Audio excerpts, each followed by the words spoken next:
Yo volvía del notario con el corazón latiendo tan fuerte que sentía cada pulsación en las sienes. Tenía 71 años, pero en ese momento me sentía viva como hacía mucho no me sentía. Llevaba en el bolso los documentos más importantes de mi vida. 3 apartamentos y una casa frente al mar. Todo mío. Todo heredado de mi hermano Arturo, el único que siempre creyó en mí, el único que me vio como algo más que una madre agotada o una viuda olvidada. Caminaba despacio por la acera, sintiendo el peso del sobremanila contra mi costado. No podía dejar de sonreír. Pensaba en cómo se lo diría a César, mi hijo. Pensaba en la cara que pondría Lucía, mi nuera. Imaginaba sus abrazos, su sorpresa, tal vez hasta lágrimas de alegría. Después de tantos años viviendo ajustada, contando cada moneda, negándome pequeños lujos para no ser una carga, finalmente tenía algo que ofrecerles. Algo grande. Algo que cambiaría nuestras vidas. El sol de la tarde me calentaba la espalda mientras subía los escalones de la entrada. La casa olía a café recién hecho. Escuché voces en la sala. César y Lucía estaban ahí. Perfecto. No tendría que esperar para contarles. Podría soltar la noticia ahí mismo, ver sus rostros iluminarse, sentir que todo el sacrificio de estos años había valido la pena. Pero entonces, justo cuando iba a girar la manija de la puerta que daba a la sala, escuché mi nombre. La voz de Lucía. Firme, clara, sin el tono dulce que siempre usaba conmigo. Me detuve. No sé por qué lo hice. Tal vez fue instinto. Tal vez fue ese sexto sentido que las mujeres desarrollamos después de décadas de leer entre líneas, de entender lo que no se dice. Me quedé ahí, del otro lado de la puerta entreabierta, conteniendo la respiración. Lo que escuché después me atravesó como un cuchillo. Lucía hablaba con esa voz suya de negocios, esa que yo solo había escuchado cuando hablaba por teléfono con sus amigas o con su madre. Nunca conmigo. Conmigo siempre era miel y paciencia fingida. Ya hablé con el doctor Muñoz, dijo. Me confirmó que con 2 evaluaciones más podemos conseguir el certificado. Dice que es fácil. A su edad, cualquier olvido se puede documentar como deterioro cognitivo. Sentí que el suelo se movía bajo mis pies. César respondió. Mi hijo. Mi único hijo. El niño que cargué, que crié, que defendí contra todo y contra todos. ¿Y está segura de que no habrá problemas legales? Ninguno, respondió ella con una seguridad escalofriante. Una vez que tengamos la tutela, podemos vender esta casa, liquidar sus cuentas, y nadie podrá decir nada. Ella va a estar bien cuidada en el lugar. Visitas los fines de semana si quieres, pero la realidad es que ya no podemos seguir así, César. Llevamos años cargando con ella. Cargando con ella. Cargando conmigo. Me apoyé contra la pared porque las piernas no me sostenían. El sobremanila me quemaba contra el costado. 3 apartamentos. Una casa frente al mar. Y ellos planeando encerrarme, declararme incapaz, robarme todo. No sé, Lucía, dijo César, y por un segundo miserable y patético, sentí esperanza. Es mi madre. Exacto. Es tu madre. Y está consumiendo todo lo que tenemos. ¿Cuánto más vamos a esperar? Tus deudas no se van a pagar solas. El negocio está quebrado. Necesitamos liquidez ahora, no dentro de 5 años cuando ella finalmente. No terminó la frase. No hizo falta. El doctor Muñoz dijo que podemos empezar el proceso la semana que viene, continuó Lucía. Yo ya tengo los formularios. Solo necesitamos tu firma y la de ella, pero eso es fácil. Le decimos que es para un seguro médico o algo así. Ella firma todo lo que le pongas enfrente. Tenía razón. Yo había firmado todo lo que me habían pedido en los últimos años. Confiaba en ellos. Confiaba ciegamente. ¿Y cuánto calculás que podemos sacar por la casa?, preguntó César. Lucía suspiró, como si finalmente estuvieran llegando a la parte importante. El agente inmobiliario dijo que entre 250 y 300 mil dólares, dependiendo de qué tan rápido queramos vender. Si esperamos un poco, tal vez más. Pero yo digo que vendamos rápido. Entre eso y lo que tiene ahorrado, podemos salir de todas las deudas y todavía nos queda para invertir en el nuevo proyecto. ¿Y ella? Ya te dije. El asilo cuesta $2,000 al mes. Podemos pagarlo por años con lo que saquemos. Va a estar bien. Mejor que aquí, de hecho. Ahí tiene gente todo el día, actividades, cuidado profesional. $2,000 al mes. Me estaban tasando. Calculando cuánto tiempo podían mantenerme encerrada antes de que se les acabara mi propio dinero. No sé si puedo hacerle eso, murmuró César, pero su voz ya no tenía convicción. Era solo un trámite de conciencia, una última resistencia antes de ceder completamente. César, amor, escúchame, dijo Lucía, y ahora su voz era suave, envolvente, la voz que usaba para manipularlo a él también. Tu madre ya vivió su vida. Tuvo su matrimonio, tuvo su hijo, tuvo sus años buenos. Ahora nos toca a nosotros. Tenemos derecho a vivir sin esta carga. Y ella va a estar bien. Te lo prometo. Silencio. Un silencio largo, espeso, insoportable. Y luego, la voz de mi hijo. Está bien. Hacelo. Pero rápido. No quiero que esto se alargue. Algo dentro de mí se rompió en ese momento. No fue dramático. No hubo lágrimas inmediatas ni gritos internos. Fue algo más profundo, más definitivo. Fue como ver caer la última pieza de un edificio que ya estaba derrumbándose hace tiempo, solo que yo había estado negándome a verlo. Me quedé ahí parada, del otro lado de la puerta, apretando el sobre contra mi pecho. Dentro estaban los documentos de 3 apartamentos y una casa frente al mar. Una fortuna que ellos no sabían que existía. Una fortuna que mi hermano Arturo, en su infinita sabiduría, me había dejado con una sola condición escrita en su carta. Ofelia, no le digas a nadie hasta estar segura de quien merece saberlo. Ahora entendía por qué. Respiré profundo, obligué a mis manos a dejar de temblar, y retrocedí en silencio hacia la entrada. Abrí y cerré la puerta principal con fuerza, haciendo ruido esta vez. «Ya llegué», grité con voz alegre, casi cantarina. Escuché movimiento rápido en la sala. Cuando entré, César y Lucía estaban sentados en el sofá, sonriendo. Él tenía el celular en la mano. Ella sostenía una taza de café. La imagen perfecta de la tarde tranquila en familia. «Hola, mamá», dijo César, levantándose para besarme la frente. «¿Cómo te fue?» «Bien, hijo», respondí, guardando el sobre en mi cartera antes de que pudieran verlo. «Solo unos papeles del seguro. Nada importante». Lucía sonrió. Esa sonrisa que ahora podía ver exactamente por lo que era. «¿Querés un café, Ofelia?» Justo hice fresco. «Sí, mi amor. Gracias». Me senté en mi silla de siempre y las observé moverse por la cocina. Observé cada gesto, cada mirada que intercambiaban. Todo cobraba sentido ahora. Cada comentario sobre mi memoria. Cada sugerencia de que descansara más. Cada papel que me habían puesto enfrente para firmar. Tomé el café que Lucía me ofreció y sonreí. Ellos no sabían que todo había cambiado. No sabían que la mujer que acababan de planear encerrar y despojar tenía ahora más poder del que jamás imaginaron. No sabían que yo los había escuchado. Y definitivamente no sabían que Ofelia Méndez, la viuda callada y conveniente, acababa de despertar. Mi vida había sido simple. Demasiado simple, tal vez. Nací en un pueblo pequeño donde las mujeres aprendíamos desde niñas que nuestro destino era cuidar, servir y desaparecer un poco cada día para que otros brillaran. Me casé con Roberto Méndez cuando tenía 23 años. Él era un hombre bueno, trabajador, de esos que llegan cansados a casa pero siempre tienen una sonrisa para su esposa. No fuimos ricos nunca, pero tampoco nos faltó nada esencial. César nació 2 años después de la boda. Fue mi único hijo. Tuve 2 embarazos perdidos antes de él y uno después, así que cuando finalmente se quedó, lo cuidé como si fuera de cristal. Tal vez ahí empezó todo. Tal vez lo amé demasiado. Lo protegí demasiado. Le di todo lo que no tuve y en el proceso olvidé enseñarle lo más importante, que las cosas se ganan, no se heredan por derecho divino. Roberto murió hace 12 años. Un infarto masivo mientras manejaba de regreso del trabajo. Ni siquiera llegó al hospital. Me dejó la casa, algunos ahorros modestos y una pensión pequeña que apenas alcanzaba para los gastos básicos. César ya estaba casado con Lucía para entonces. Llevaban 3 años juntos.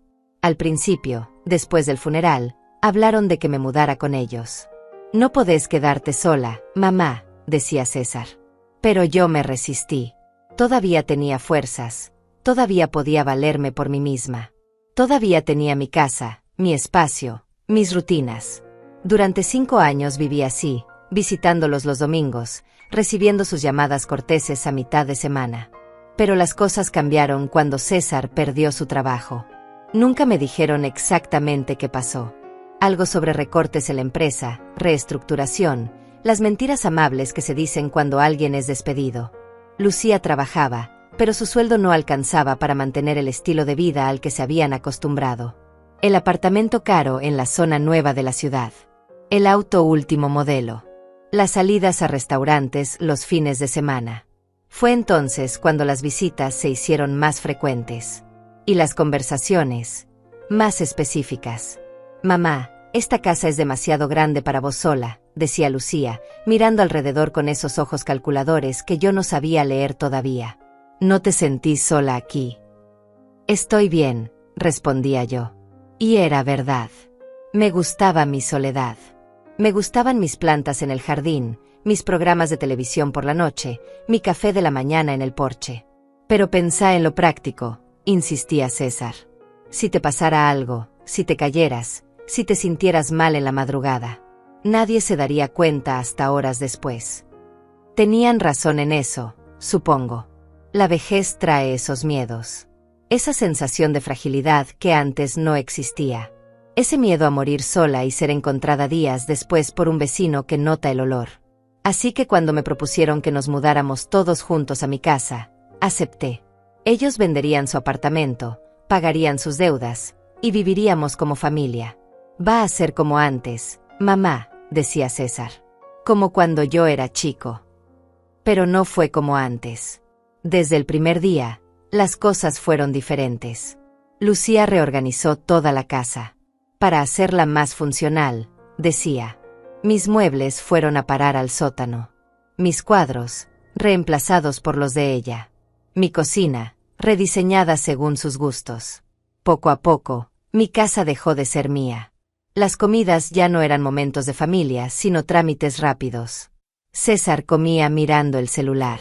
Lucía hablaba por teléfono con sus amigas.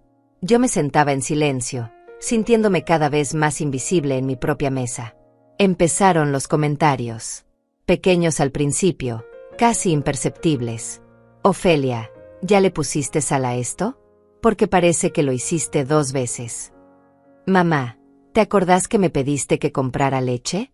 Compramos 3 cartones esta semana porque seguís pidiendo.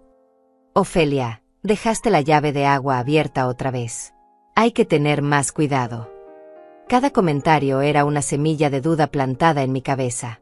¿Estaba olvidando cosas? ¿Estaba perdiendo la memoria? Empecé a cuestionarme, a anotarlo todo, a revisar 2 veces cada cosa que hacía. Y mientras yo me encogía, ellos crecían. César pasaba horas encerrado en lo que antes era el cuarto de costura de Roberto, ahora convertido en su oficina.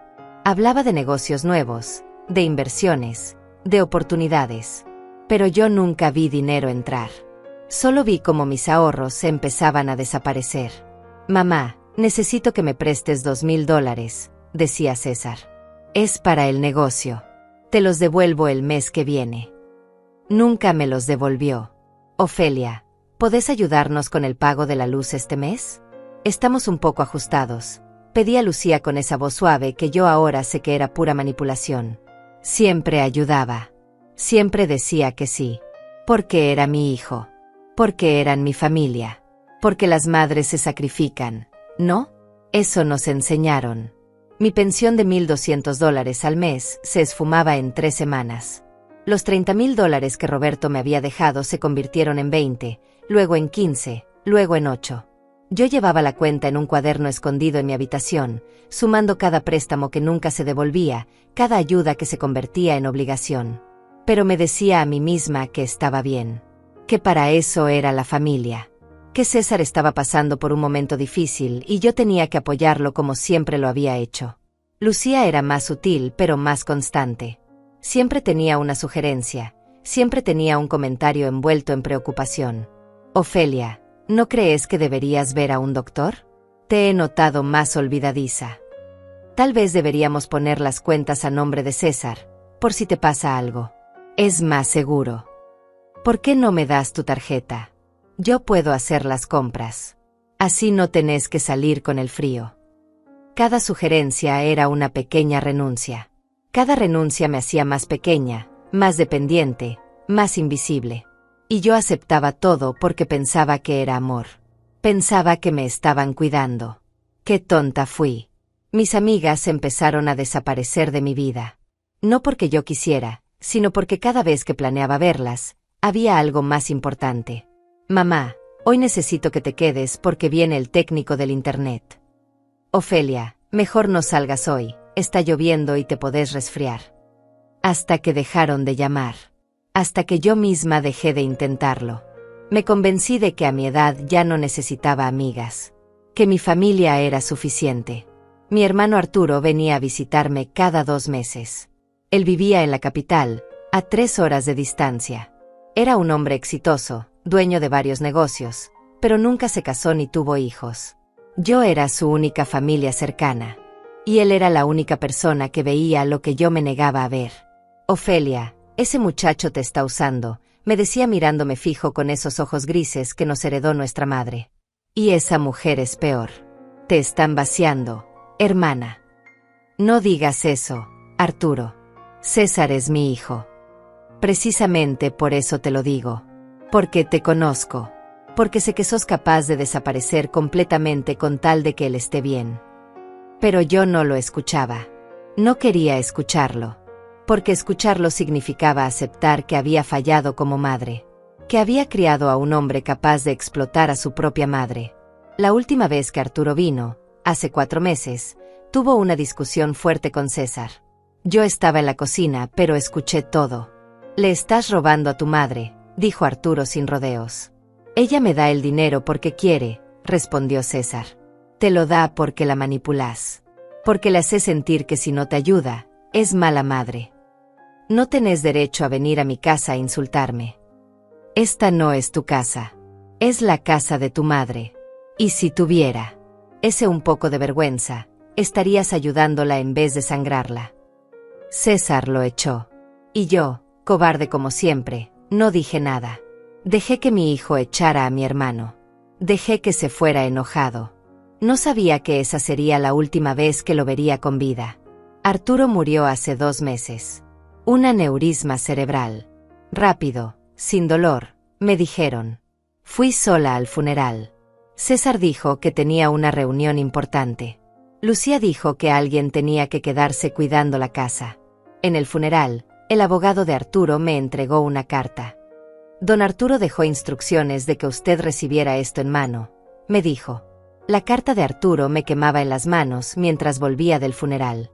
Era un sobre blanco, grueso, sellado con cera roja como en las películas antiguas.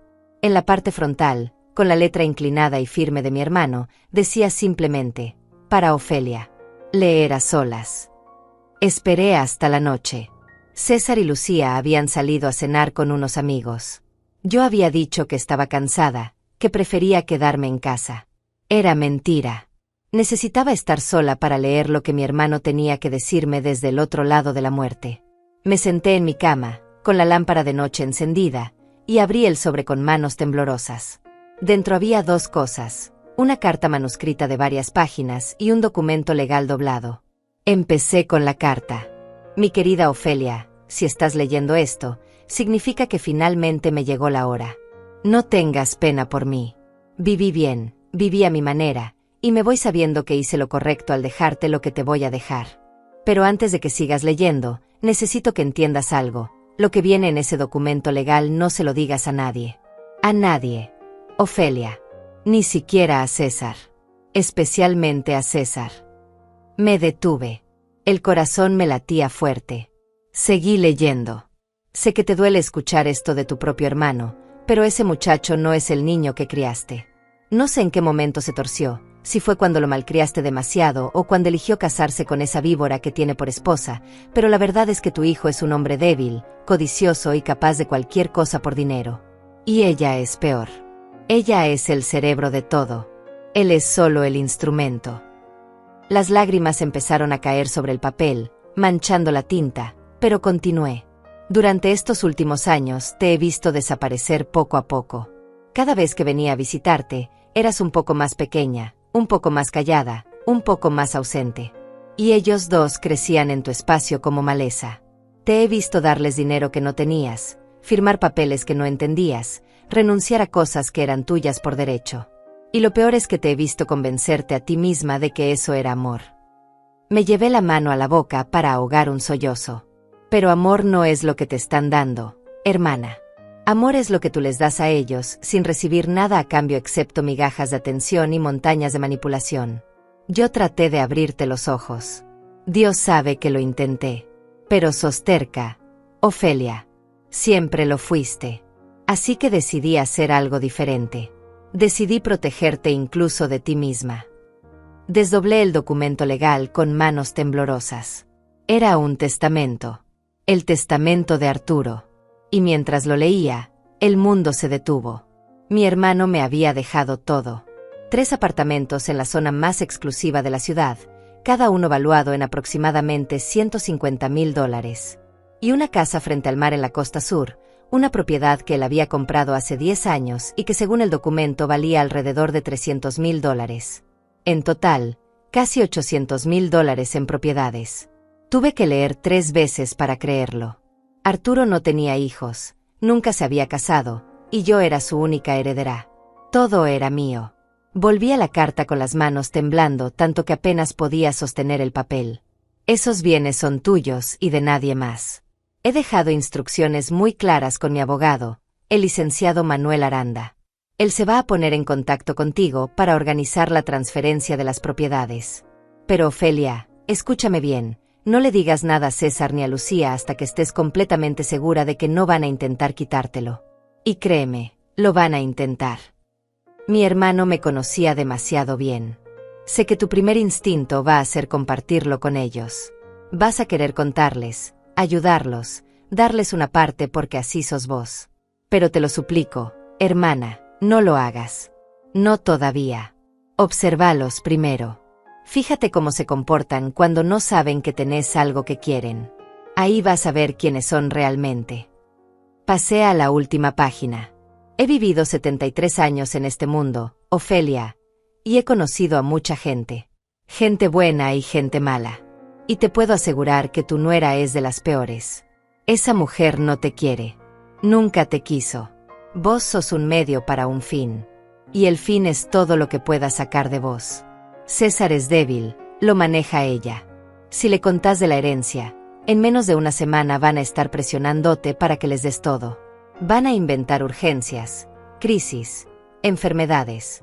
Van a hacerte sentir culpable por tener cuando ellos no tienen. Y vas a ceder, porque siempre cedes.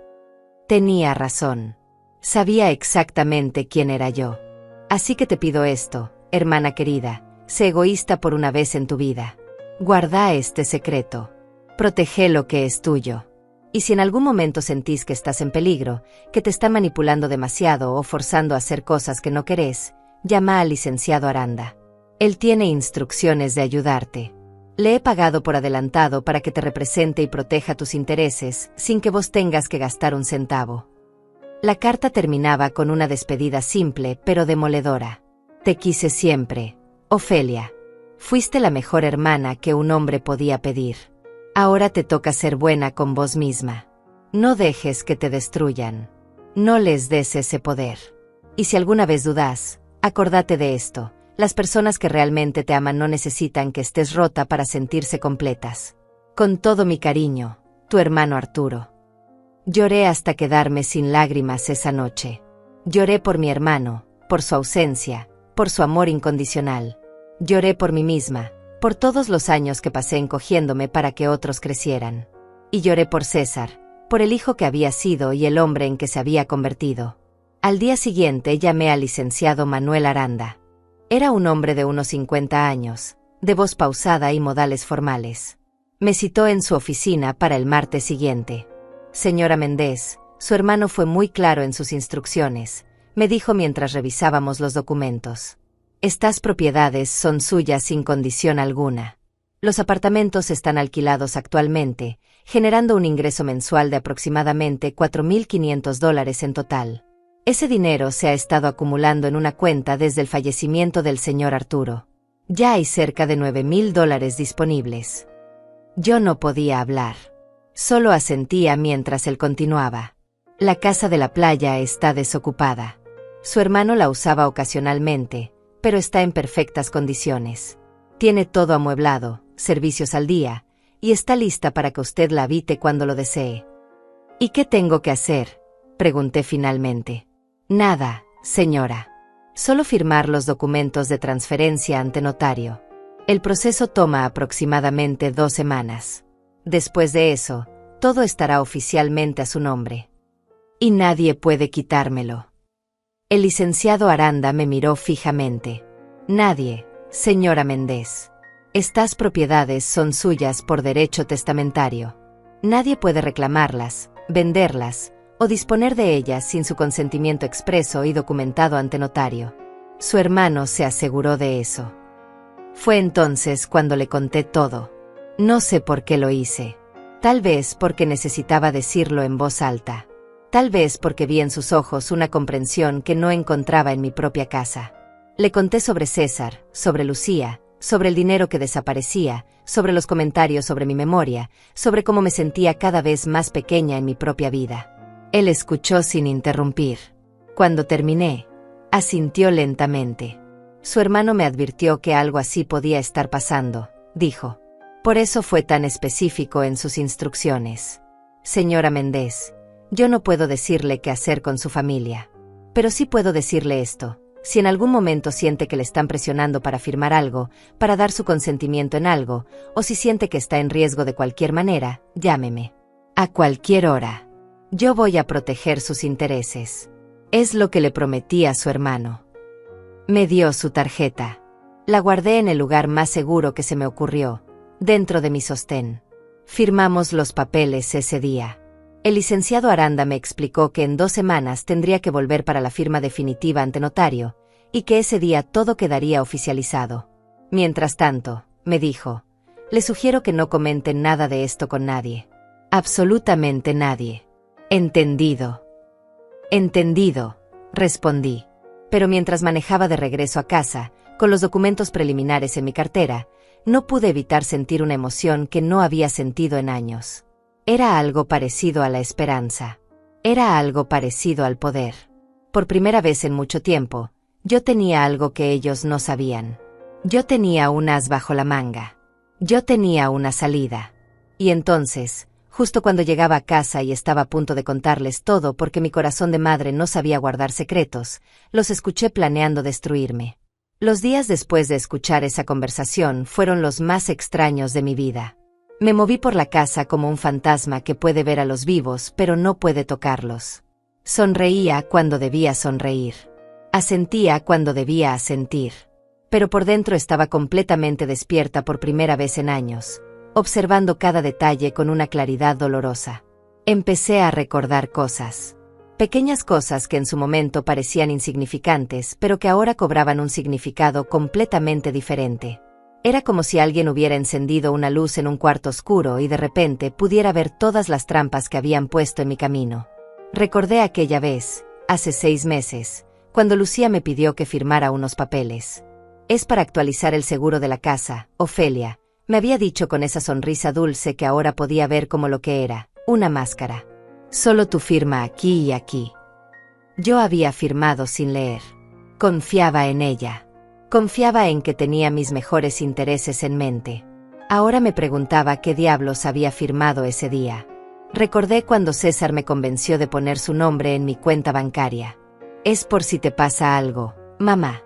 Así yo puedo acceder a tus fondos para pagar tus medicinas o lo que necesites. Es solo una precaución.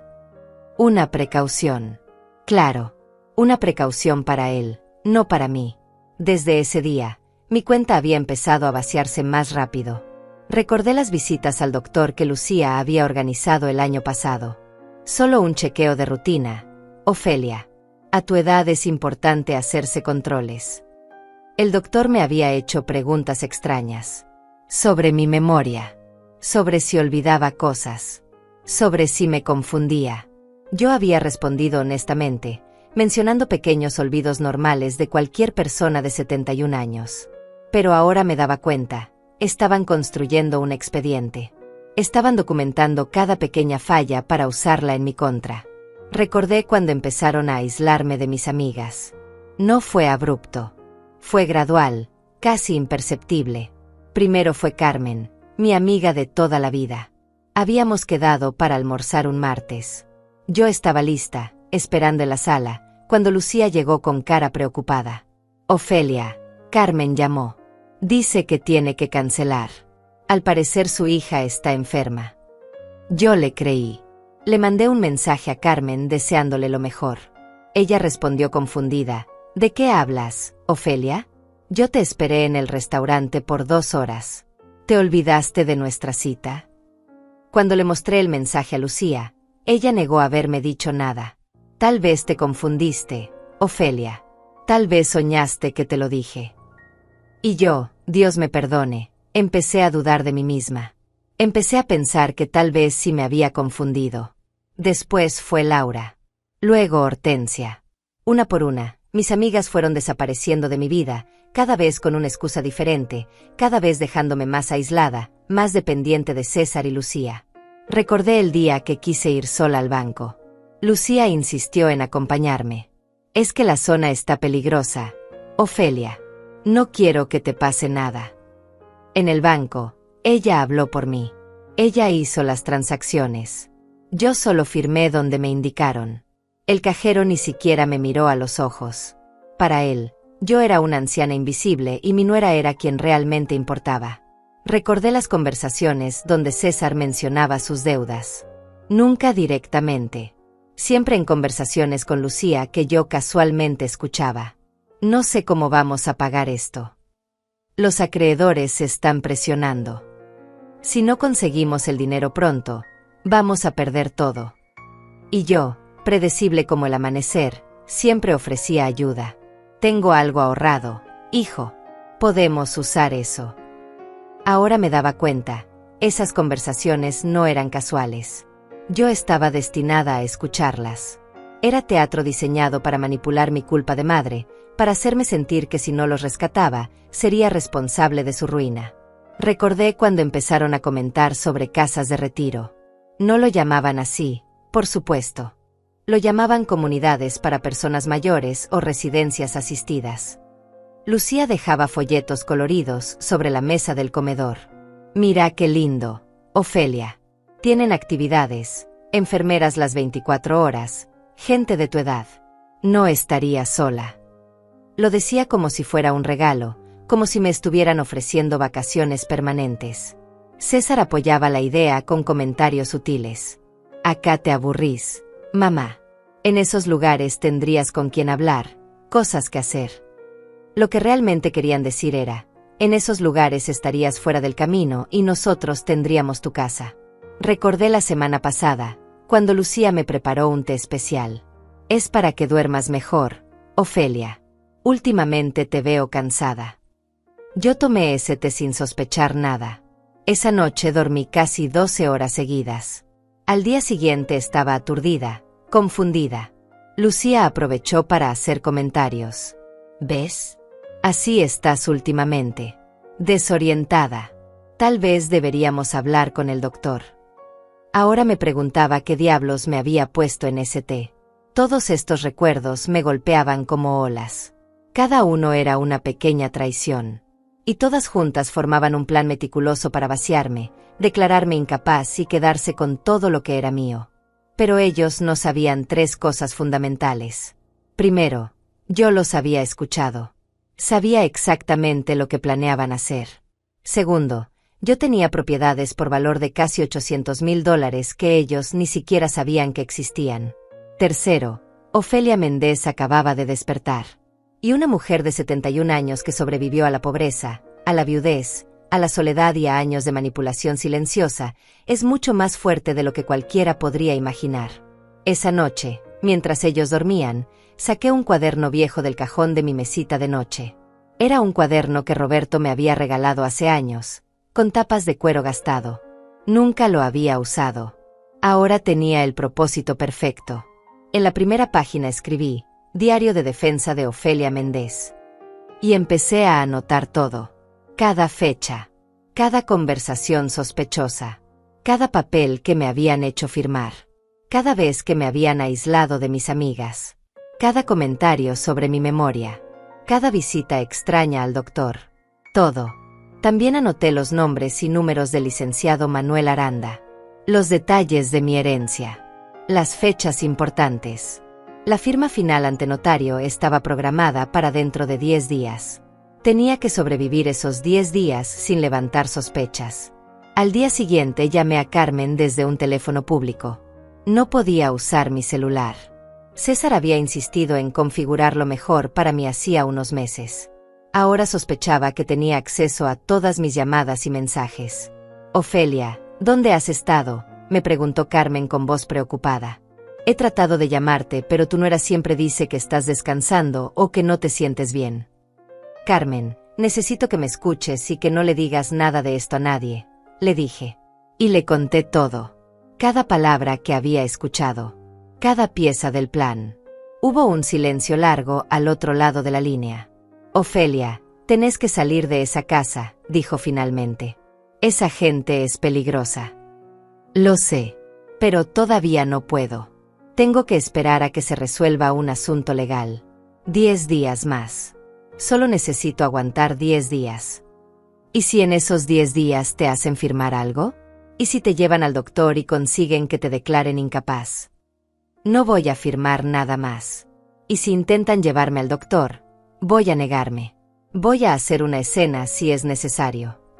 Carmen suspiró. Tenés mi número. Cualquier cosa, cualquier hora, me llamás. Y si en 2 días no sé nada de vos, voy a ir a esa casa y voy a armar el escándalo más grande que hayas visto. Gracias, Carmen. Sos la única amiga que me queda.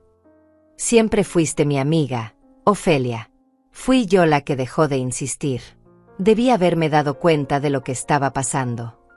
Cuando colgué, sentí un peso menos en el pecho. Alguien más sabía. Alguien más estaba vigilando. Ya no estaba completamente sola. Esa tarde, Lucía me encontró en la cocina preparando café.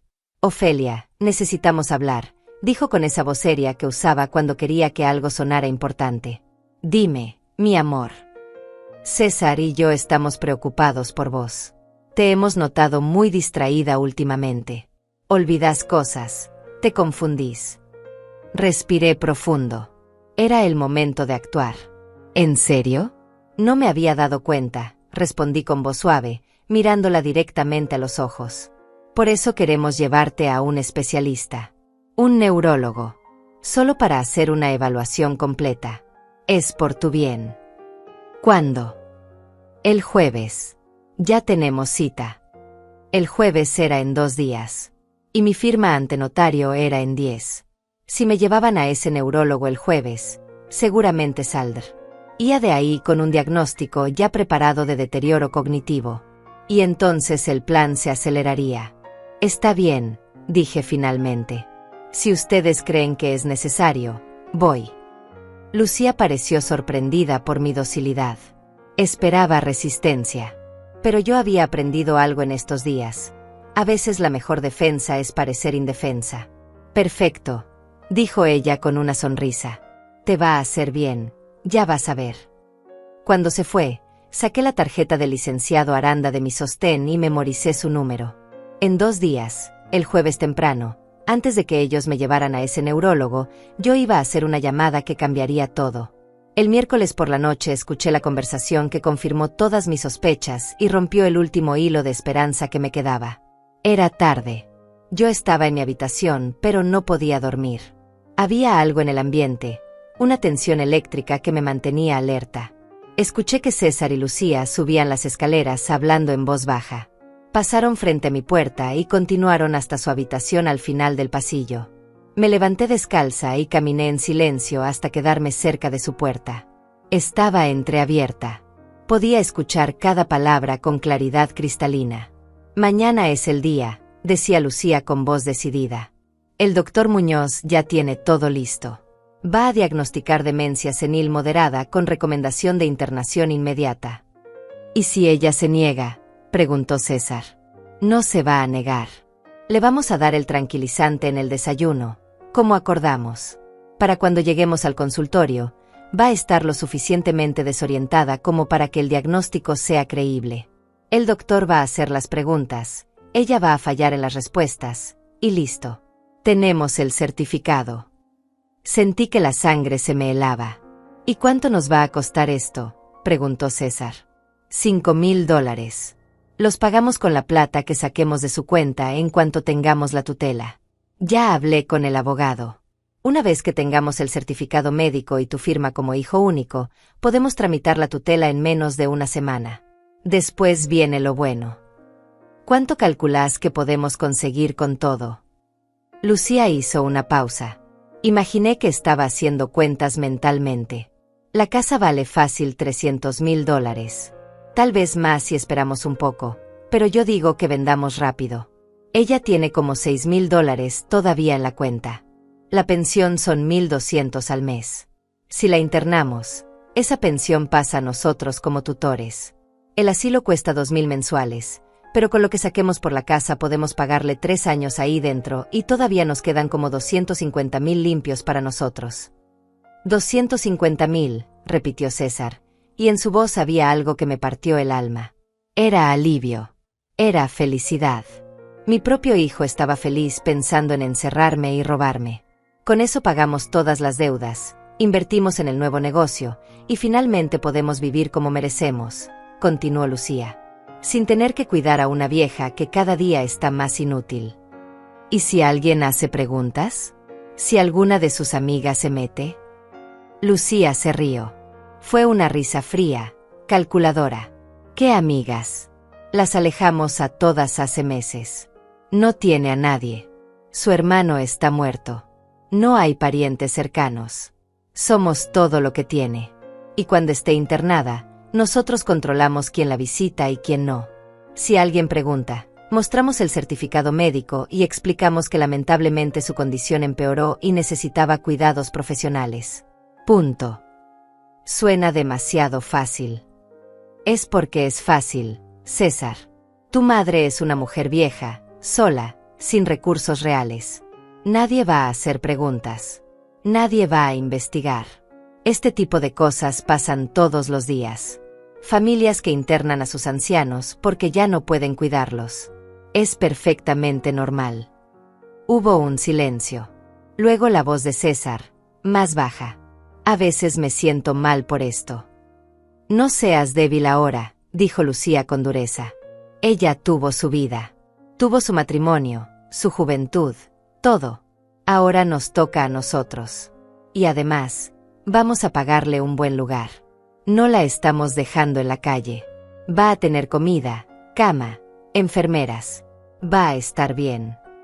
Supongo que sí. No supongas. Sabes que sí. Y sabes que no tenemos otra opción. Tus deudas son de $80,000, César. 80,000. Si no pagamos pronto, van a venir por nosotros. ¿Querés que perdamos todo? ¿Querés que terminemos en la calle mientras ella sigue aquí sentada sobre esta casa que vale una fortuna? No. Entonces mañana nos levantamos temprano, le damos el medicamento, la llevamos al doctor, conseguimos el certificado, y empezamos el proceso. En un mes, todo esto va a ser un mal recuerdo y vamos a estar viviendo la vida que merecemos. Escuché movimiento dentro de la habitación. Me alejé rápidamente y regresé a mi cuarto sin hacer ruido.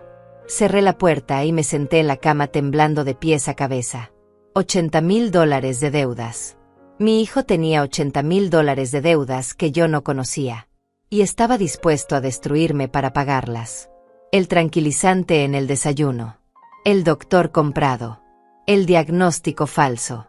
La internación inmediata. Todo estaba planeado al detalle. Miré el reloj. Eran las 11 de la noche. Mi cita con el notario era en 9 días. Pero ellos planeaban llevarme al doctor mañana. Si me drogaban, si conseguían ese certificado, todo estaría perdido.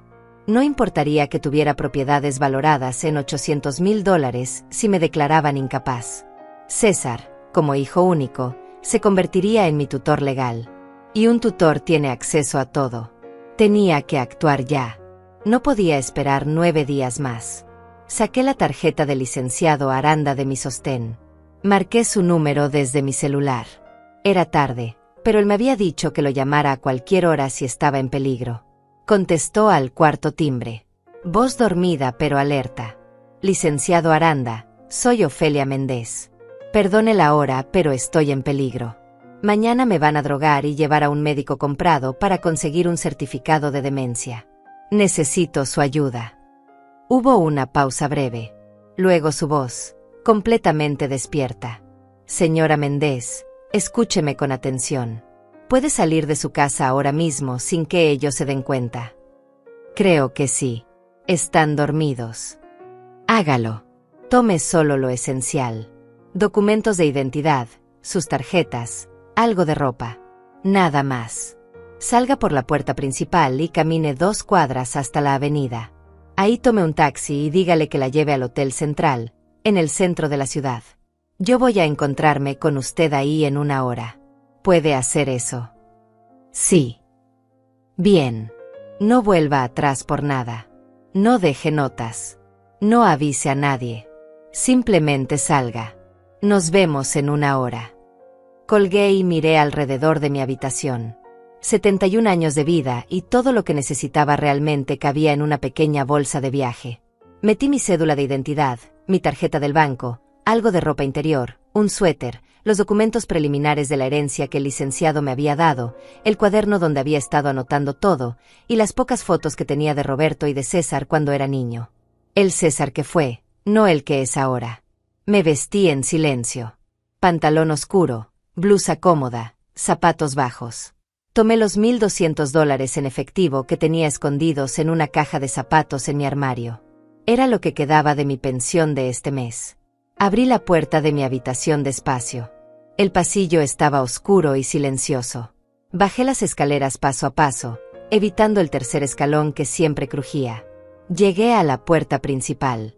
Mi mano temblaba mientras giraba la manija. Antes de salir, miré atrás una última vez. Esta había sido mi casa durante más de 20 años. La casa donde Roberto y yo envejecimos juntos. La casa donde crié a César. La casa que ahora querían robarme. Salí y cerré la puerta sin hacer ruido. El aire de la noche era frío y limpio. Caminé rápido, casi corriendo, las 2 cuadras hasta la avenida. Un taxi pasó y lo detuve. Al Hotel Central, por favor. Mientras el taxi avanzaba por las calles vacías, miré por la ventana y vi mi vida anterior alejarse. La mujer que había sido, la que siempre cedía, la que siempre perdonaba, la que siempre se hacía pequeña, esa mujer se quedaba atrás. La mujer que iba en ese taxi era diferente. Era una mujer que acababa de elegirse a sí misma por primera vez en 71 años. Y no había vuelta atrás. El licenciado Manuel Aranda me esperaba en el lobby del Hotel Central cuando llegué. Era casi medianoche, pero él estaba impecable, con traje oscuro y maletín en mano, como si fuera mediodía. Me saludó con una inclinación de cabeza y me guió hacia un rincón discreto donde podíamos hablar sin ser escuchados. Señora Méndez, hizo lo correcto al salir de esa casa, dijo sin preámbulos. Pero ahora tenemos que actuar rápido. Mañana a primera hora, cuando ellos descubran que no está, van a empezar a buscarla.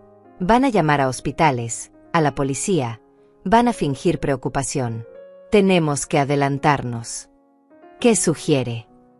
Primero, vamos a proteger sus bienes inmediatamente. No podemos esperar 9 días más para la firma ante notario. Voy a hacer algunas llamadas y conseguir una cita de emergencia para mañana mismo. Las propiedades tienen que estar a su nombre lo antes posible. Asentí, incapaz de hablar. El alivio y el miedo se mezclaban en mi pecho. Segundo, necesito que me cuente todo lo que ha firmado en los últimos meses. Cada documento, por más insignificante que parezca. Durante la siguiente hora le conté todo. Los papeles del supuesto seguro de la casa. La autorización para que César manejara mi cuenta bancaria. Los formularios médicos. Las evaluaciones con el doctor. Todo. El licenciado tomaba notas con expresión cada vez más seria. Esto es peor de lo que pensaba, dijo finalmente.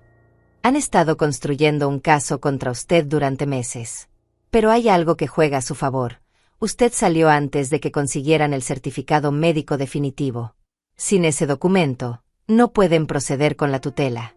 Y ahora que está bajo mi protección legal, cualquier intento de declararla incapaz va a tener que pasar por mí. Pueden obligarme a volver. No. Usted es una adulta con plena capacidad legal. Tiene derecho a vivir donde quiera. Pero tenemos que ser estratégicos. Mañana van a denunciar su desaparición. Van a decir que está desorientada, que sufre de demencia, que puede estar en peligro. ¿Y qué hacemos? Usted va a ir a la comisaría, por voluntad propia, y va a declarar que está bien, que salió de su casa por decisión consciente, y que no desea regresar. Yo voy a estar con usted. También voy a presentar una orden de restricción preventiva contra su hijo y su nuera, prohibiéndoles que se acerquen a usted o intenten contactarla.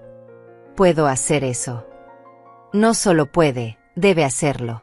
Ellos representan una amenaza directa para su bienestar y su patrimonio. Me registré en el hotel esa noche bajo mi nombre completo. El licenciado Aranda pagó por una semana adelantada. Considérelo un adelanto de los honorarios que su hermano ya pagó, dijo cuando intenté protestar. La habitación era simple pero limpia. Cama individual, baño pequeño, una ventana que daba a la calle. Me senté en la cama y por primera vez en horas, lloré. No de tristeza, sino de liberación. Había salido. Había escapado. Estaba a salvo. A las 7 de la mañana sonó mi celular. Era César. Dejé que sonara hasta que cortó. Inmediatamente volvió a sonar. Luego otra vez. Y otra.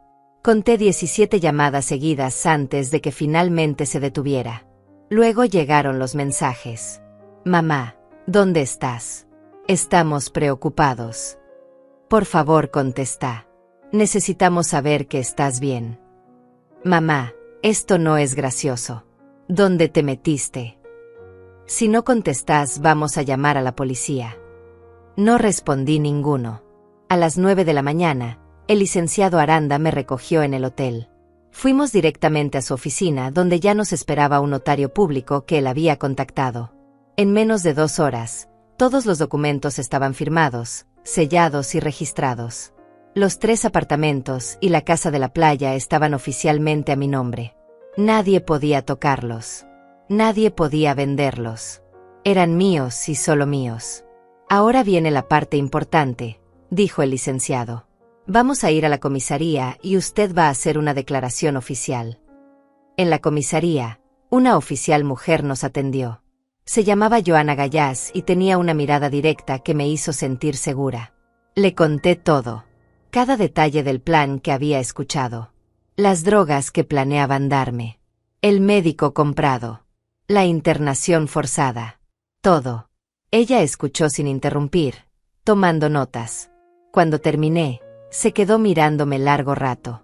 Señora Méndez, ¿está usted declarando bajo juramento que su hijo y su nuera planeaban drogarla y conseguir un diagnóstico médico falso para declararla incapaz y apropiarse de sus bienes? Sí. ¿Y está usted en pleno uso de sus facultades mentales en este momento? Completamente. ¿Desea regresar a su casa? No, nunca. La oficial asintió y continuó escribiendo. Luego miró al licenciado Aranda. Ustedes van a proceder legalmente. Vamos a solicitar una orden de restricción y estamos evaluando presentar cargos criminales por intento de fraude y abuso de adulto mayor, respondió él. Bien. La declaración de la señora quedará registrada. Si su familia viene a denunciar su desaparición, les informaremos que está bien y que no desea contacto. Algo más. Eso es todo por ahora. Gracias, oficial. Cuando salimos de la comisaría, me sentía más fuerte. Cada paso que daba me alejaba de la víctima que había sido y me acercaba a la mujer que necesitaba ser. ¿Y ahora qué?, pregunté. Ahora esperamos, dijo el licenciado. Ellos van a intentar encontrarla. Van a llamar a hospitales. Tal vez contraten un investigador privado. Pero usted está protegida legalmente. Y mientras tanto, Vamos a organizar sus finanzas. Durante los siguientes días, el licenciado Aranda se convirtió en algo más que mi abogado. Se convirtió en mi aliado, mi protector, la única persona en quien podía confiar completamente. Me ayudó a abrir una cuenta bancaria nueva en un banco diferente. Transferimos todos mis fondos ahí, lejos del alcance de César. Me explicó cómo funcionaban los ingresos de los apartamentos alquilados. $4,500 mensuales que ahora entraban directamente a mi cuenta. Más mi pensión de $1,200. Casi $6,000 al mes. Yo, que había vivido con migajas durante años, ahora tenía más dinero del que necesitaba. ¿Qué hago con tanto?, le pregunté. Vive, señora Méndez. Simplemente vive. También me ayudó a contactar a Carmen. Ella lloró cuando escuchó mi voz. Ofelia, gracias a Dios. Estaba a punto de ir a tu casa a buscarte. Estoy bien, Carmen. Estoy a salvo.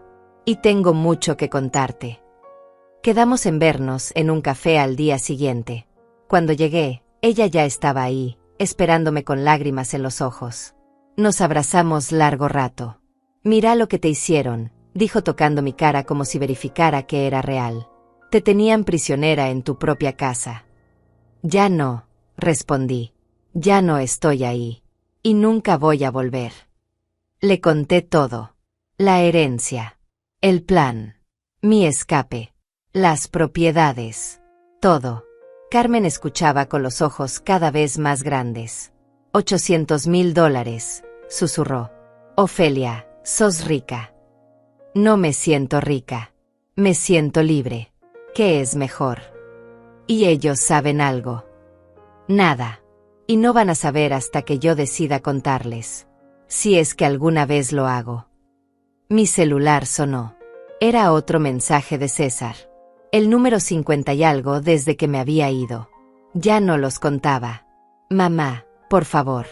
Solo queremos saber que estás bien. No tenés que volver si no querés. Solo habla con nosotros. Le mostré el mensaje a Carmen. No le creas, dijo ella inmediatamente. Es manipulación. Quieren ubicarte. Lo sé. Borré el mensaje sin responder. Luego, por primera vez, bloqueé el número de César. Y el de Lucía. Si querían comunicarse conmigo, tendrían que hacerlo a través del licenciado Aranda. Esa noche, sola en mi habitación de hotel, me miré al espejo. La mujer que me devolvía la mirada era diferente a la que había visto hace una semana. Más delgada tal vez. Más cansada definitivamente. Pero en sus ojos había algo que no estaba antes. Había determinación. Había fuerza. Había vida. Ofelia Méndez había despertado. Y no pensaba volver a dormirse nunca más. La primera semana después de mi escape fue extraña. Me despertaba cada mañana en esa habitación de hotel sin saber por un segundo dónde estaba. Luego la memoria regresaba como un golpe. Había dejado mi casa, había dejado a mi hijo, había elegido salvarme. El licenciado Aranda me llamaba todos los días. Me mantenía informada de cada movimiento que César y Lucía hacían para encontrarme. Presentaron una denuncia de persona extraviada, me dijo el tercer día. Alegaron que usted sufre de demencia y que puede estar desorientada y en peligro. La policía les informó que usted ya había hecho una declaración voluntaria y que está bien. No les dieron más información. ¿Y qué dijeron? Su hijo insistió. Quiso hablar con superiores. Amenazó con conseguir abogados. Pero la oficial Gallás fue muy clara. Usted es una adulta con capacidad legal plena y tiene derecho a su privacidad. Ellos no tienen ningún derecho a saber dónde está. ¿Creen que voy a volver? Probablemente. O al menos esperan cansarla lo suficiente como para que baje la guardia. Tenía razón. Los intentos de contacto se intensificaron. Como tenían bloqueados mis números, empezaron a usar otros métodos. Llamaron al hotel. La recepcionista me informó que un hombre que decía ser mi hijo había preguntado por mí. Ella, siguiendo las instrucciones del licenciado Aranda, negó que yo estuviera ahí. Contactaron a Carmen. Ella me llamó inmediatamente. Ofelia, tu nuera acaba de llamarme. Me dijo que estás enferma, que te fuiste confundida, que necesitan encontrarte para llevarte al doctor. Le dije que no sabía nada de vos. Gracias, Carmen. También dijo algo raro. Dijo que cuando te encuentren, van a asegurarse de que recibas el tratamiento adecuado. Lo dijo con una voz que me dio escalofríos. El tratamiento adecuado. Internación. Drogas. Control total. No van a encontrarme, le aseguré. Estoy protegida. Pero por las noches, sola en esa habitación de hotel, el miedo me visitaba. ¿Y si me encontraban? ¿Y si conseguían engañar a algún juez? ¿Y si lograban declararme incapaz de alguna manera?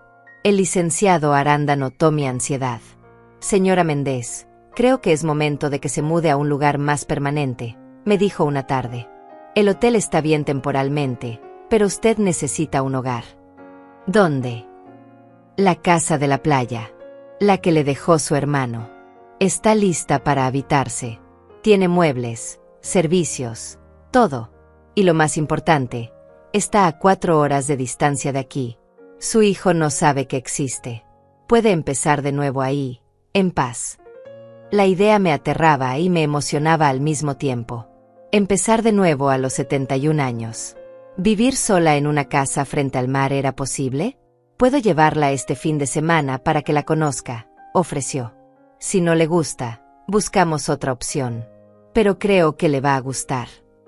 El sábado por la mañana, el licenciado Aranda pasó a recogerme. Manejamos durante 4 horas por una carretera costera hermosa. Yo miraba el océano por la ventana y sentía algo parecido a la esperanza. La casa estaba en un pueblo pequeño llamado Bahía Serena. Arturo la había comprado hace 10 años como refugio de fin de semana. Era una construcción de 2 pisos, pintada de blanco con ventanas grandes que daban al mar. Tenía un jardín pequeño con flores silvestres y una terraza de madera donde se podía escuchar las olas. Cuando entré, me quedé sin palabras. Todo estaba impecable. Sala amplia con muebles cómodos. Cocina moderna y bien equipada. 2 habitaciones en el segundo piso, ambas con vista al mar. En la habitación principal había una nota sobre la cama. La reconocí inmediatamente. Era la letra de Arturo. Ofelia, si estás leyendo esto, significa que finalmente encontraste tu camino a este lugar. Esta casa fue mi refugio durante años. Ahora es tuyo. Aquí nadie te conoce. Nadie te va a juzgar. Nadie te va a usar. Podés ser quien realmente sos. Podés descansar. Vivila. Disfrútala. Te la ganaste. Con amor, tu hermano. Lloré sosteniendo esa nota. Arturo había pensado en todo. Incluso en esto. Incluso en darme un lugar donde esconderme, donde sanar, donde volver a ser yo misma. ¿Qué piensa?, preguntó el licenciado Aranda desde la puerta. Pienso que mi hermano era más sabio de lo que yo creía. ¿Se muda? Sí. Regresamos a la ciudad esa tarde. Durante la semana siguiente, el licenciado me ayudó a organizar todo. Contraté una empresa de mudanzas pequeña para traer las pocas cosas que necesitaba. Ropa nueva, algunos libros, elementos básicos para la casa. No quise llevar nada de mi antigua vida. Nada que me recordara a esa mujer pequeña y asustada que había sido. Carmen insistió en acompañarme el día de la mudanza. No te vas a ir sola a 4 horas de distancia sin que al menos sepa exactamente dónde estás, dijo con esa voz firme que no admitía discusión. Le di la dirección y el número de teléfono fijo de la casa. Pero no se lo des a nadie más, le supliqué. Ni muerta. El día que dejé el hotel, César y Lucía hicieron su último intento desesperado. Contrataron a un investigador privado que logró rastrearme hasta el Hotel Central. Cuando llegó preguntando por mí, yo ya me había ido. El licenciado Aranda me llamó para informarme. Están escalando, dijo. El investigador fue al banco donde usted tenía su cuenta anterior. Descubrieron que cerró la cuenta y transfirió los fondos, pero no pudieron rastrear a dónde. También fueron a mi oficina. Les dije que si querían comunicarse con usted, tenían que hacerlo por escrito y yo le haría llegar el mensaje. ¿Y lo hicieron? Sí. Le mandaron una carta. ¿Qué dice? Hubo una pausa. ¿Quiere que se la lea? Sí. El licenciado carraspeó y comenzó a leer con voz neutral. Querida mamá, No entendemos por qué hiciste esto. Solo queríamos ayudarte. Estábamos preocupados por tu salud. Si alguien te convenció de que teníamos malas intenciones, están mintiendo. Somos tu familia.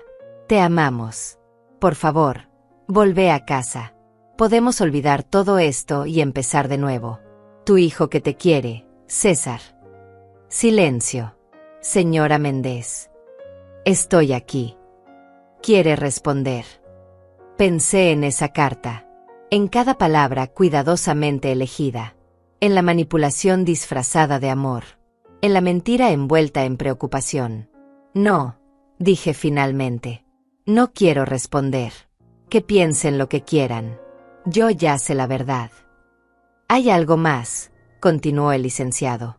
Intentaron acceder a los registros de propiedad. Querían ver si usted había comprado o vendido algo recientemente. No encontraron nada porque las propiedades están registradas a su nombre desde antes de que empezaran a buscar. Pero están investigando sus finanzas. Pueden descubrir lo de la herencia. Eventualmente, tal vez. Pero para entonces usted ya va a estar establecida en su nueva vida. Y legalmente no pueden hacer nada. Las propiedades son suyas. Punto. Me mudé a Bahía Serena un martes por la mañana. Carmen me acompañó y pasó el día ayudándome a acomodar todo. Cuando terminamos, nos sentamos en la terraza con café y miramos el océano. Esto es hermoso, Ofelia, dijo ella. Tu hermano te dio un regalo. Me dio una vida nueva. Tenés miedo. Todo el tiempo. Pero también tengo algo que no tenía antes. ¿Qué? Paz. Carmen se quedó esa noche. Dormimos en habitaciones separadas, pero dejamos las puertas abiertas, como hacen las amigas cuando quieren sentirse cerca. A la mañana siguiente, antes de irse, me abrazó fuerte. Llámame todas las semanas. Si no lo haces, me vengo para acá a buscarte. Te llamo. Lo prometo. Cuando se fue, me quedé sola por primera vez en mi nueva casa. Caminé descalza por la playa. Sentí la arena fría entre mis dedos. Escuché las gaviotas. Respiré el aire salado. Y por primera vez en años, me sentí viva. Esa noche encontré algo más en la casa. En un cajón de la cocina había un sobre con mi nombre. Dentro había $5,000 en efectivo y otra nota de Arturo. Para emergencias. Para que nunca te sientas atrapada. Para que siempre tengas una salida. Mi hermano me había conocido mejor que yo misma.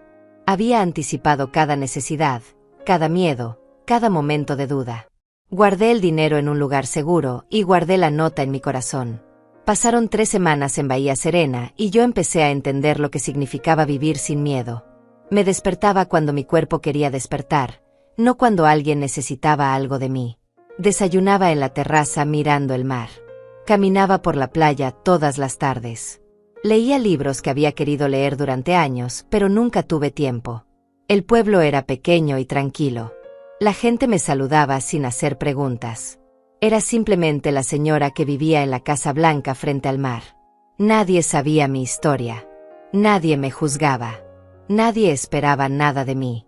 Pero la paz no dura cuando hay asuntos sin resolver. El licenciado Aranda me llamó un miércoles por la tarde.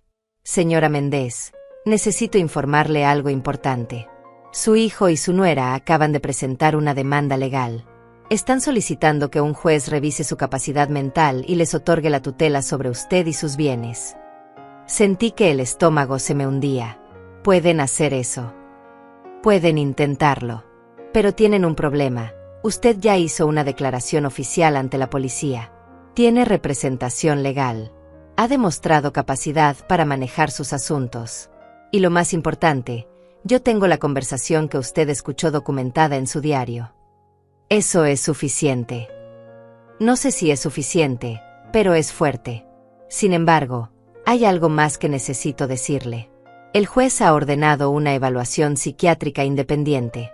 Usted va a tener que presentarse ante un especialista que determinará si tiene capacidad legal plena. ¿Y si dicen que no la tengo? Entonces tendríamos que apelar. Pero no va a llegar a eso. Usted está completamente lúcida. Cualquier psiquiatra imparcial lo va a confirmar. ¿Cuándo? En 2 semanas. La evaluación es en la capital. Yo voy a estar con usted todo el tiempo. Esas 2 semanas fueron las más largas de mi vida. Cada noche me acostaba preguntándome si un desconocido podría decidir que yo no era capaz de controlar mi propia vida. Me imaginaba escenarios terribles. César y Lucía ganando la tutela, vendiéndolo todo, encerrándome en ese asilo mientras se quedaban con mi dinero. Carmen me llamaba todos los días para darme ánimo. Sos la mujer más cuerda que conozco, Ofelia. No tengas miedo. No es miedo a estar loca. Es miedo a que un sistema corrupto les crea a ellos en lugar de creerme a mí. Por eso tenés un buen abogado.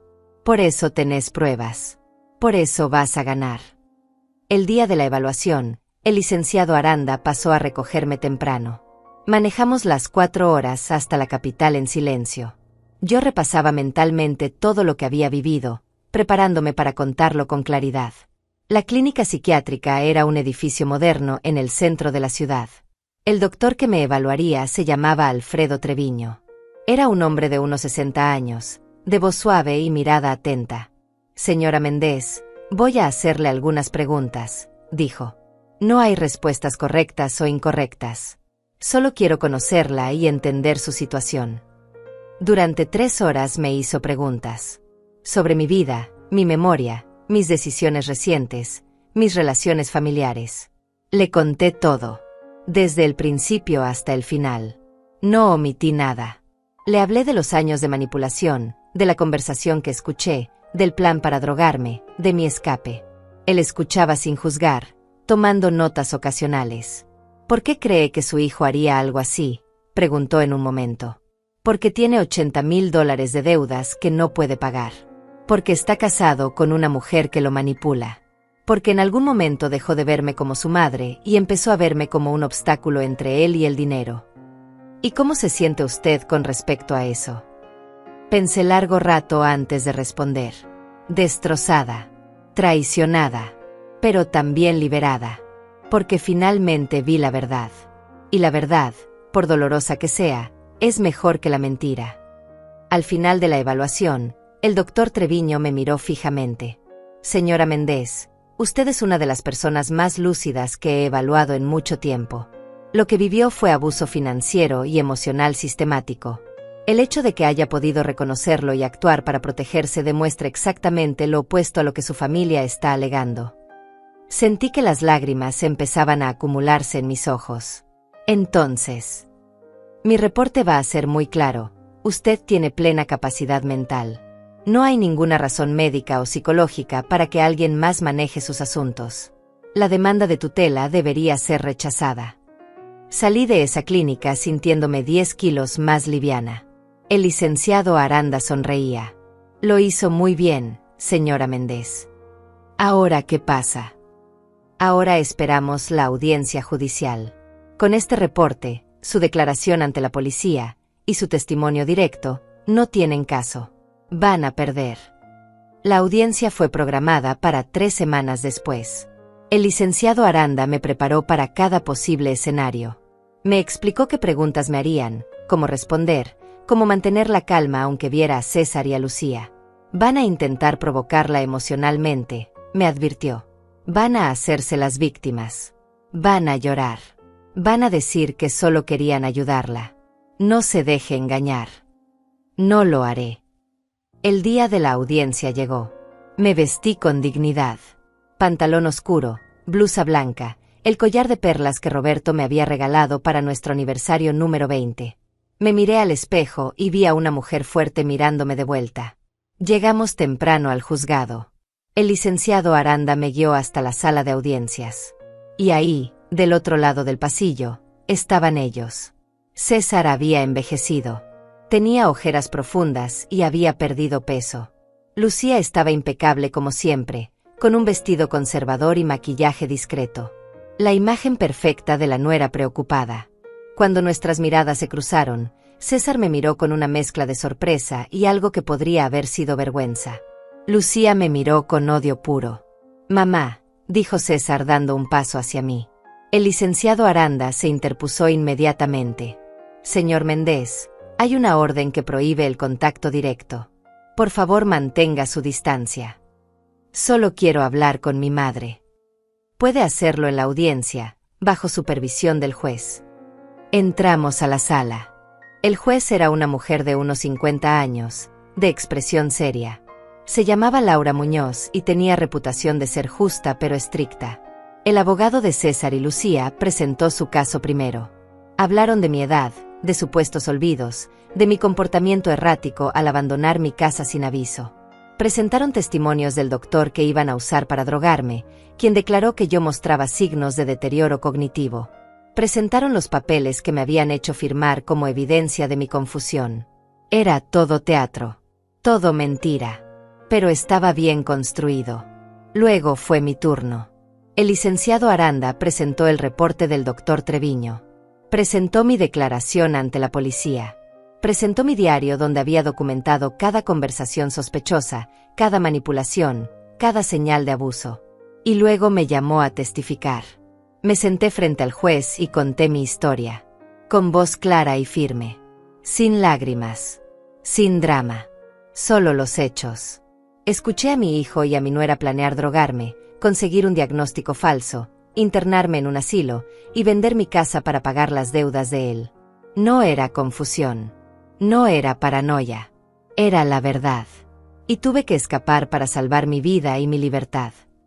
Cuando terminé, el juez se dirigió a César. Señor Méndez, es cierto que tiene $80,000 en deudas. César tartamudeó. Su abogado intentó intervenir, pero el juez lo silenció con la mano. Responda la pregunta. Sí, su señoría. Pero eso no tiene nada que ver con mi preocupación por mi madre. Y es cierto que planeaba vender la casa de su madre para pagar esas deudas. Nosotros pensamos que ella estaría mejor en un lugar donde recibiera cuidados profesionales. Eso no responde mi pregunta. Planeaba vender la casa. Era una opción que estábamos considerando. El juez escribió algo en sus notas. Luego me miró a mí. Señora Méndez, ¿desea tener algún tipo de contacto con su hijo? No, su señoría. ¿Y se siente capaz de manejar sus propios asuntos? Completamente. La juez cerró la carpeta. La demanda de tutela es rechazada. La señora Ofelia Méndez tiene plena capacidad legal. La orden de restricción permanece vigente. Caso cerrado. César y Lucía salieron furiosos. No me miraron. No dijeron nada. Simplemente se fueron. Yo salí del juzgado con el licenciado Aranda y respiré profundo. Había ganado. Había protegido mi libertad. Había cerrado esa puerta para siempre. Han pasado 6 meses desde la audiencia.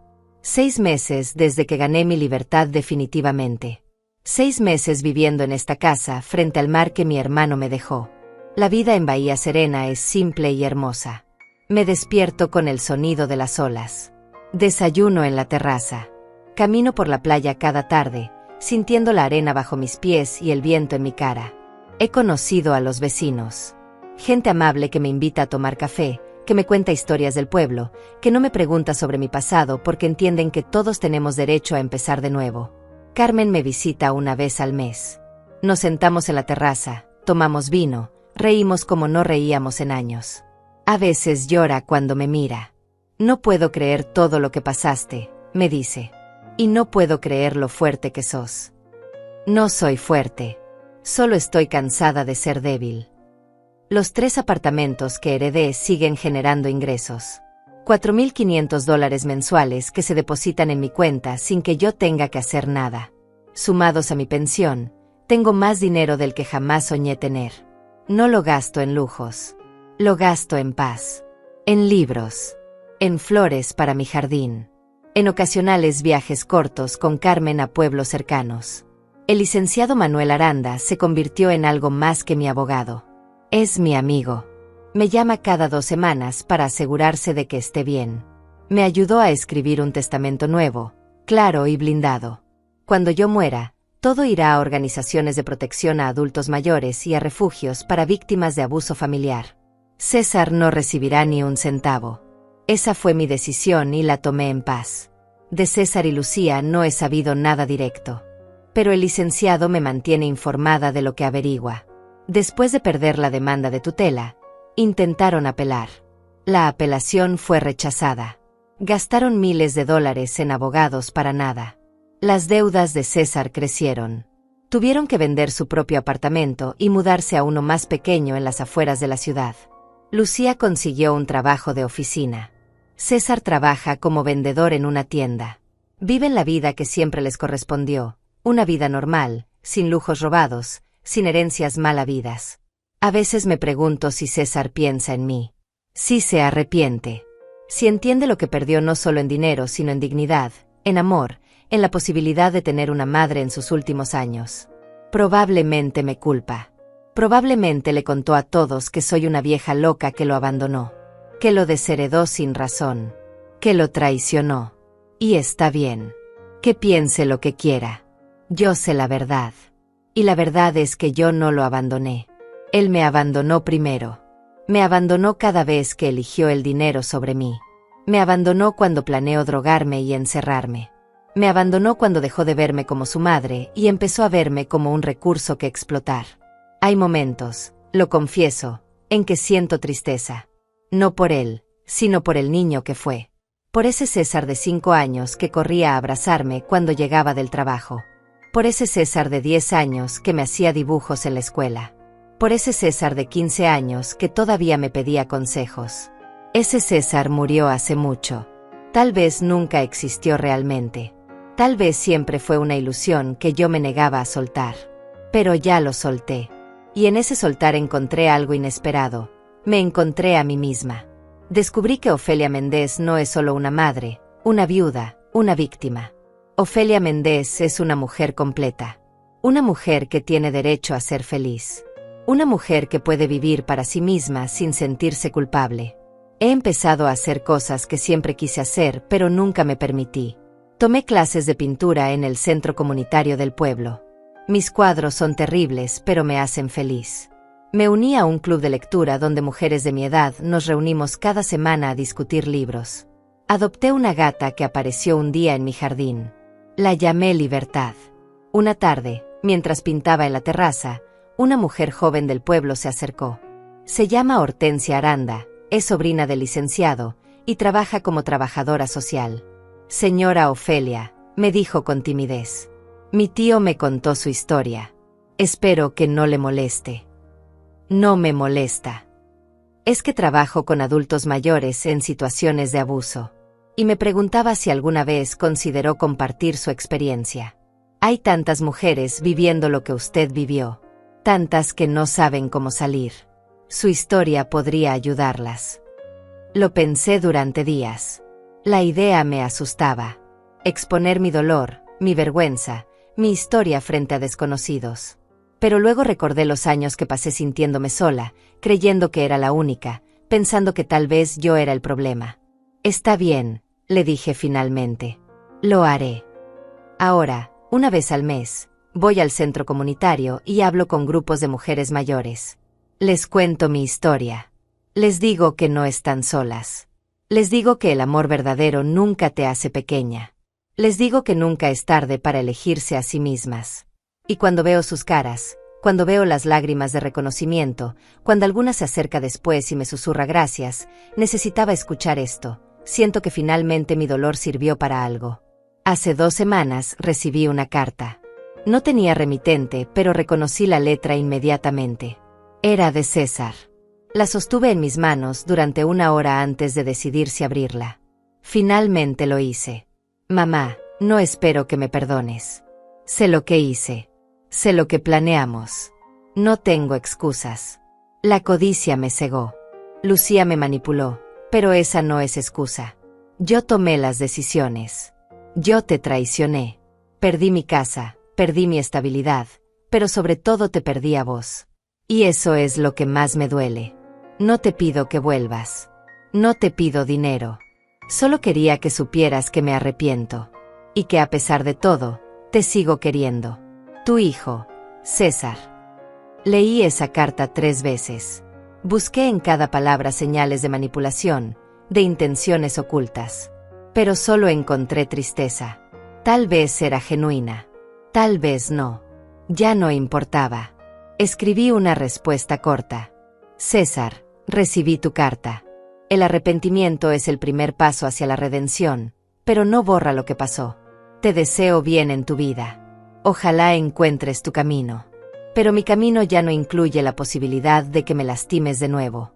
Cuídate, mamá. La envié sin poner dirección de remitente. Fue mi cierre. Mi última palabra. Hoy cumplí 72 años. Carmen vino a visitarme y me trajo un pastel. Lo comimos en la terraza mientras el sol se ponía sobre el océano. ¿Sos feliz, Ofelia?, me preguntó. Pensé en todo el camino recorrido. En la mujer que era hace un año. En la mujer que soy ahora. En todo lo que perdí y todo lo que gané. Sí, respondí. Por primera vez en mucho tiempo, soy feliz. Y era verdad. No era una felicidad explosiva o dramática.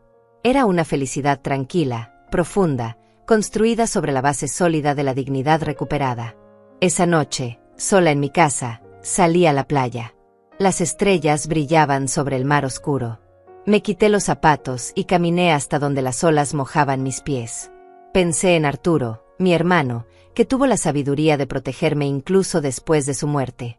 Pensé en Roberto, mi esposo, que me enseñó lo que era el amor real.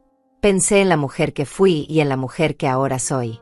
Y en voz baja, solo para mí y para el océano, dije las palabras que necesitaba decir. Gracias por salvarme. Gracias por no rendirte. Gracias por elegirte. El viento se llevó mis palabras hacia el mar. Y yo regresé a mi casa, a mi vida, a mi libertad. Esta es mi historia. La historia de una mujer que casi pierde todo, pero al final se ganó a sí misma. No es una historia de venganza. Es una historia de supervivencia, de dignidad, de justicia silenciosa. Y si hay alguien leyendo esto, alguien que está viviendo lo que yo viví, alguien que se siente pequeña e invisible y atrapada, quiero decirle esto. No estás sola. No estás loca. No es tu culpa. Y nunca, nunca es demasiado tarde para elegirte a ti misma. Tu vida te pertenece. Tu dignidad te pertenece. Tu libertad te pertenece. Y nadie, absolutamente nadie, tiene derecho a quitártela. Yo soy Ofelia Méndez. Tengo 72 años. Y finalmente, después de toda una vida, soy libre.